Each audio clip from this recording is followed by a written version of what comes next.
Senior سیاسی تجزیہ کار سہیل وڑائچ نے کہا ہے کہ مقتدرہ نے اب تک تمام حربے آزما لیے مگر نہ تو تحریک انصاف کا ووٹ بینک ٹوٹا نہ اس کے سیاسی امیج پر فرق پڑا۔ جو لوگ مقتدرہ کے کہنے پر تحریک انصاف چھوڑ گئے وہ کہیں کے نہ رہے، چاہے وہ چودھری فواد ہو، فیاض الحسن چوہان ہو یا فردوس عاشقوان۔ اسی طرح جہانگیر ترین اور پرویز خٹک بیچارے سیاست سے ہی آؤٹ ہو گئے۔ اس کا صاف مطلب ہے کہ مقتدرہ کی پالیسیوں میں کوئی بہت بڑی خرابی ہے۔ الیکشن کے نتائج بھی ان کی من مرضی کے بالکل الٹ نکلے۔ کیا اب بھی وقت نہیں آیا کہ وہ اپنی پالیسیاں اور حکمت عملی بدلے، سیاست کو اہل سیاست پر چھوڑے اور وہ اپنے اصل کام کی طرف توجہ دے؟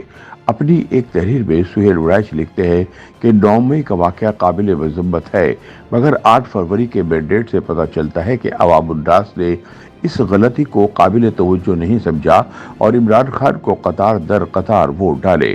8 فروری کے انتخابات کے بعد ایک نئے دور کی ضرورت ہے۔ عمران خان کو جیل سے نکال کر بنی گالہ منتقل کیا جائے۔ وہ کوئی غدار یا شرپسند نہیں، انہیں بھرپور عوامی مینڈیٹ ملا ہے۔ ان کی نظر بندی کے دوران مقتدرہ کا نمائندہ وفد جا کر ان سے ملے اور مقتدرہ انہیں اپنے تحفظات سے آگاہ کرے، انہیں سیکورٹی صورتحال اور سیاسی ماحول کے بارے میں بریف کیا جائے۔ اس طرح اہل سیاست بھی ان سے رابطے کر کے مستقبل کے ماحول کو بہتر کرنے کی کوشش کرے۔ یاد کریں کہ 1977 میں قومی اتحاد اور پیپلز پارٹی میں خونی جنگیں جاری تھیں۔ قومی اتحاد کی قیادت جیلوں میں بند تھی، مگر پھر ان کو سہالہ ریسٹ ہاؤس منتقل کر کے مذاکرات شروع کیے گئے۔ اب بھی ملکی استحکام، سیاسی ساکھ اور معاشی مستقبل کے لیے ایسا کرنا اشد ضروری ہے۔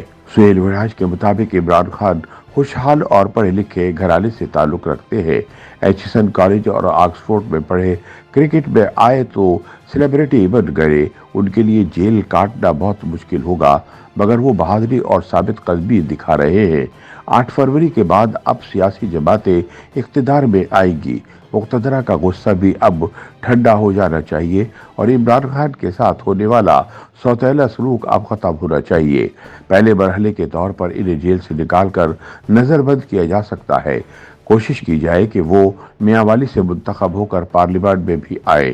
فرض کریں یہ تجویز مان لی جائے تو یکایک ملک میں کشیدگی کا ماحول بدل جائے گا اور ریاست اپنی بھرپور توجہ معیشت کی بہتری کی طرف مرکوز کر سکے گی۔ یاد رکھنا چاہیے کہ مقتدرہ اور عمران خان میں ذاتی اختلافات تو ہیں، پالیسی اختلافات بھی نہیں، اس لیے اس رابطے میں دونوں طرف سے کوئی ہچکچاہٹ نہیں ہونی چاہیے۔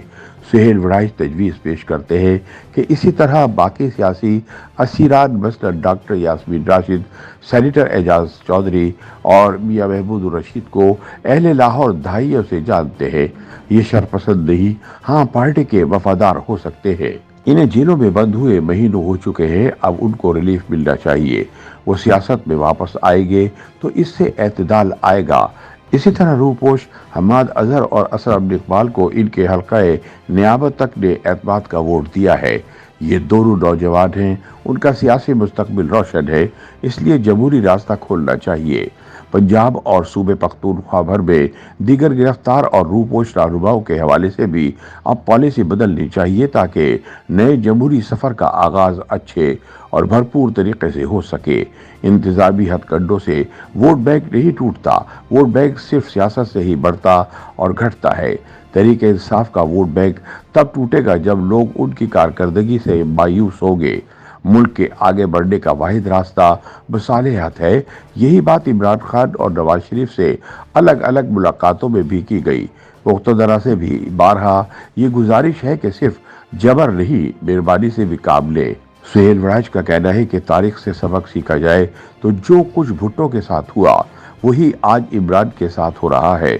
بھٹو کی سیاست کو 11 سالہ ضیائی آمریت میں ہر طرح سے مٹانے کی کوشش کی گئی، لیکن بھٹو آج بھی کسی نہ کسی شکل میں زندہ ہے اور اس کی جماعت اس بار بھی سندھ میں حکومت بنائے گی اور مرکز میں صدارت بھی انہیں ملے گی۔ دوسری طرف جنرل ضیاء الحق کے وارث اعجاز الحق کو پورے پاکستان سے صرف ایک نشست ملی اور وہ بھی جنرل ضیاء کے نام پر نہیں بلکہ بھاول نگر کی ارائی برادری کی سرپرستی کی بنیاد پر۔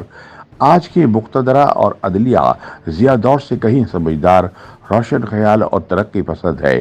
انہیں چاہیے کہ بازی سے سبق سیکھتے ہوئے تحریک انصاف اور عمران خان کی طرف صلح کا ہاتھ بڑھائے۔ سیاسی قیادت بھی اس حوالے سے اپنا کردار ادا کرے۔ عمران خان کو بھی اب ریاست کے ساتھ تعاون کا راستہ کھولنا چاہیے۔ مقتدرہ سے لڑائیاں اور گالی گلوچ کرنے والوں کی نہ سنے اور ایک بالغ النظر سیاستدان کی طرح ماضی کی تلخیاں بھلا کر تاریخ کا نیا ورق الٹے۔ اسی میں ملک اور قوم اور عوام کی بھلائی ہے۔ YouTube پر گوگلی نیوز دیکھنے کے لیے youtube.com کی سرچ بار میں googly news T V type کریں۔ گوگلی نیوز کے پیج پر سرخ رنگ کے سبسکرپشن والے بٹن پر کلک کرنا نہ بھولیے۔ YouTube پیج پر اپلوڈ ہونے والی ویڈیوز سے باخبر رہنے کے لیے بیل آئیکن پر کلک کیجیے۔ آپ کو ہر نئی ویڈیو کے بارے میں نوٹیفیکیشن موصول ہو جائے گا۔